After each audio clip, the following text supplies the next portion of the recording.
But I do want to thank you in advance for spending time to go through all these questions. We had quite a few questions, and also let you know that many people commented that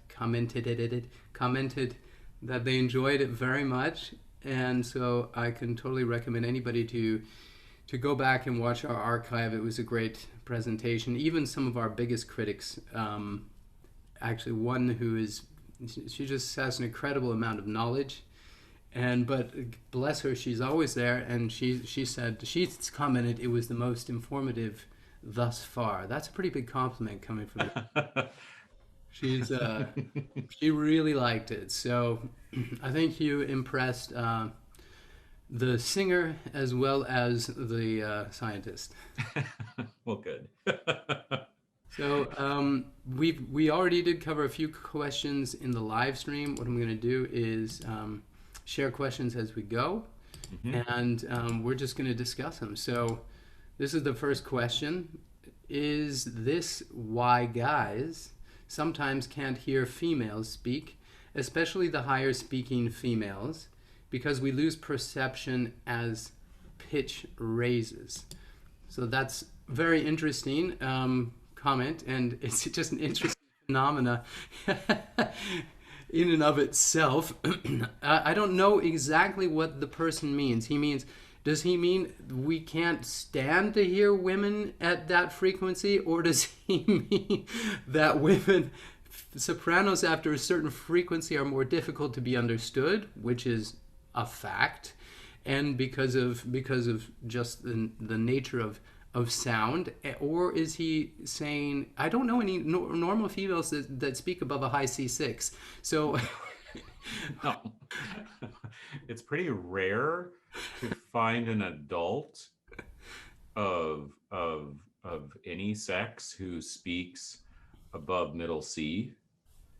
So, it's like kind of a loaded question, but it's I would say this. I would say that I would direct the person to look a really great article by Ingo Tietze, Human Speech, the Restricted Use of the Mammalian Larynx, and looking at how speech more and more, like, because we don't necessarily need to project our speech in day-to-day life, right? We have technology that does that for us. We speak up close. Nowadays it's all technology, yeah, that takes care of the projection side of it. And so we tend to speak at a pitch that is pretty low in our usable range. On average, it's about three semitones above the lowest singable note. really Hmm. fascinating. And I forget the study where I picked up that piece of knowledge, but it's probably in my big bibliography somewhere. But and for classically trained singers, and possibly for other styles as well, most of the studies have been on just kind of either singing in choir or kind of a more um, uh, traditional education in Western classical.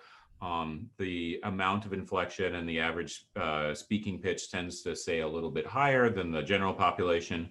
But for the most part, and I see this play out in my students, both at the university level and when I was teaching more high school and middle school, and then my adult students, is that average speaking fundamental frequency tends to be about three semitones above the lowest singable note. And that allows for a maximum number of harmonics for that individual voice to be sampled so that there's clarity. So I would disagree that as far as speech goes, that there's any kind of separation of clarity. Um, but if we're talking, like you say, a soprano or countertenor singing, you know, well above the treble staff, there are very few harmonics to be sampled, and the demands of matching up the vocal tract resonances with specific harmonics really kind of take us beyond the realm of normal language articulation. Yeah. Yeah, it makes sense to me too. I don't know. We'd have to have the person that posed the question clarify it a little bit for us. But there are some interesting studies that, Gina from Los Angeles. Oh my God, Chadley, it's Gina from Los Angeles, right? I'm just making stuff up here.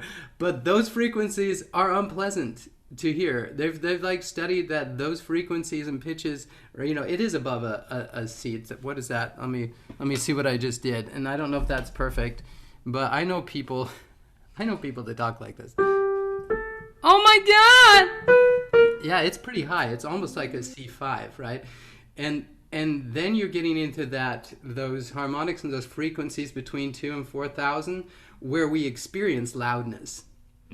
And I don't know that that's necessarily what this person was asking, but well, and even in my speaking, where I speak down around A2, most of the energy in my speaking voice is up like 2 to 4,000 hertz. So, yeah, like the where the resonances tend to fall aren't that different. Mm-hmm. It's the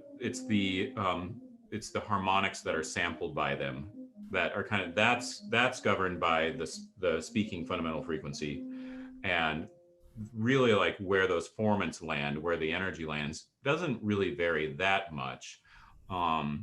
As far as where there's lots of intensity in the sound, holy cow, yeah. So in that example you gave, yeah, there's way more intensity in that 2 to 4,000 range than is normal, but yeah.